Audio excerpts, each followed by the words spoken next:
और आज हम तुमको कलयुग की एक ऐसी शक्ति बताने जा रहे हैं कि आपके दिमाग की नसें खुल जाएंगी। कलयुग की एक ऐसी शक्ति पर चर्चा करेंगे।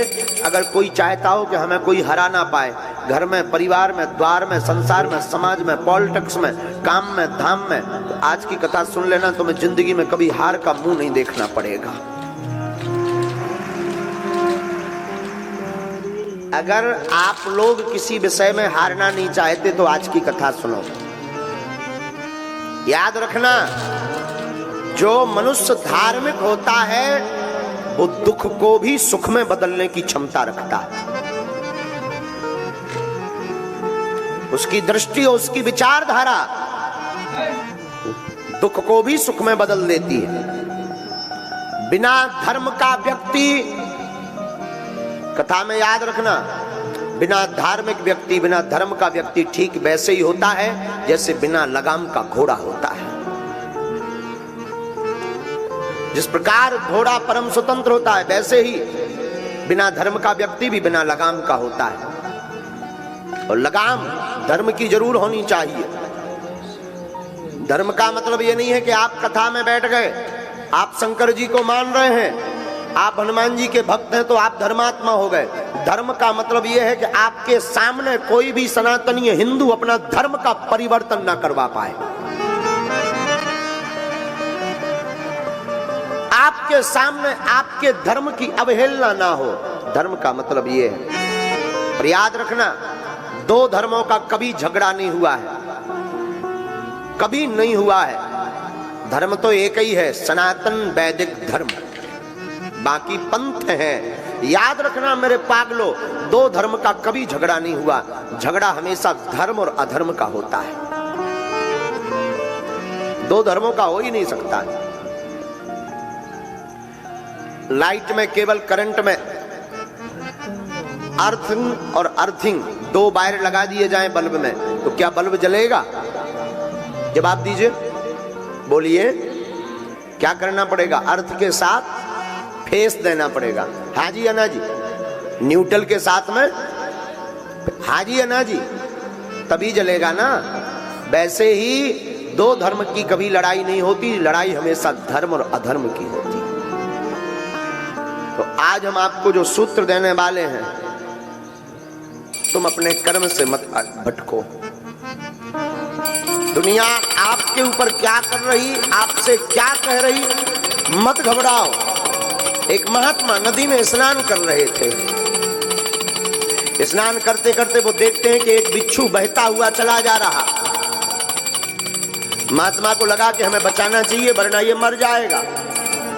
महात्मा ने अपना हाथ लगाया, बहते हुए बिच्छू को हाथ पर रखा और फेंकने की तैयारी की तो उसने डंक मार दिया, काट दिया। महात्मा के हाथ से बिच्छू गिर गया। महात्मा ने हाथ फटकारा, फिर वो बिच्छू भागने लगा, बहने लगा। महात्मा ने फिर हाथ लगाया और हाथ पर रखा। वो बिच्छू ने फिर काट दिया, वो फिर गिर गया। महात्मा ने फिर हाथ फटकारा। विदिन 50 बार बिच्छू ने काटा। हाथ नीला पड़ गया, जहर चढ़ गया, हाथ में सुन्नपन आने लगा। नदी के किनारे हमारे तुम्हारे जैसा कोई एक सज्जन खड़े हुए थे। उन्होंने कहा, ये बाबा पागल हो क्या तुम? तुम्हारी बुद्धि सठिया गई। वो काट रहा और तुम उसे ही बचाने का प्रयास कर रहे हैं। ऐसे को मरने दो। क्या जरूरत है उसको बचाने की? जो काट रहा हो, जिसके साथ तुम अच्छा कर रहे हैं, वो बुरा कर रहा है, तो क्या आवश्यकता है उसको बचाने की? क्या जरूरत है उसको हाथ पर रखने की? क्या आवश्यकता है? महात्मा ने मुस्कुरा कर कहा कि श्रीमान, बात तो तुमने बहुत अच्छी बोली पर यह सोच बहुत छोटी है।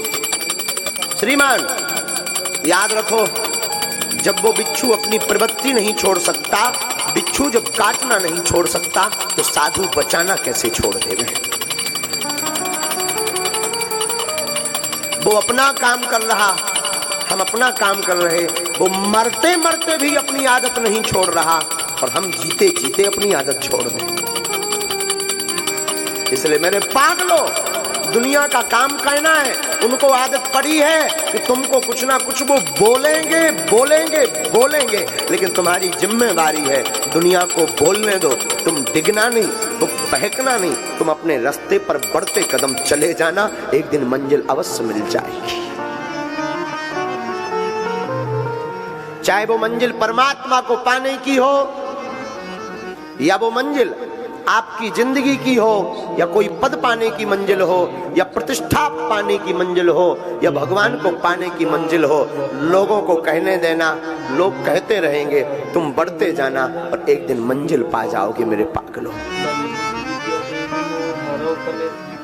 आदत मत छोड़ना, लोगों के कहने पर तुम बहक मत जाना, लोगों को कहने पर तुम हट मत जाना।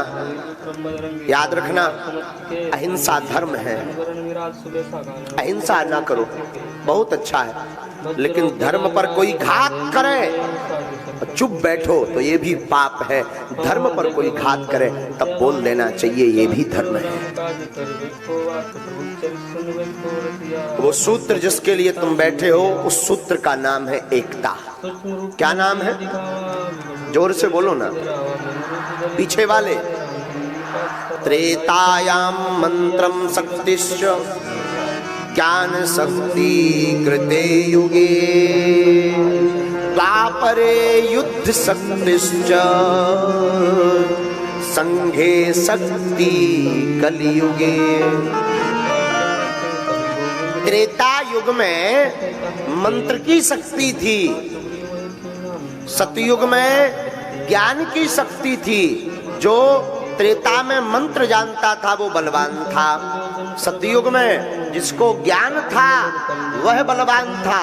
और द्वापरे युद्ध शक्तिश्च, द्वापर युग में जो युद्ध जीतने की कला जानता था वह बलवान था। लेकिन कलयुग में ये तीनों नहीं है, कलयुग में संघे शक्ति कलयुगे, कलयुग में एकता ही शक्ति है, वही बलवान है। जिसकी एकता वो बलवान। इसलिए साधुओं, एकता चाहे घर की हो, परिवार की हो, भाई भाई की एकता हो, या फिर समाज की एकता हो, अथवा हिंदुओं की एकता हो, जो एकता पर बल देता है उससे पूरी दुनिया हार जाती है।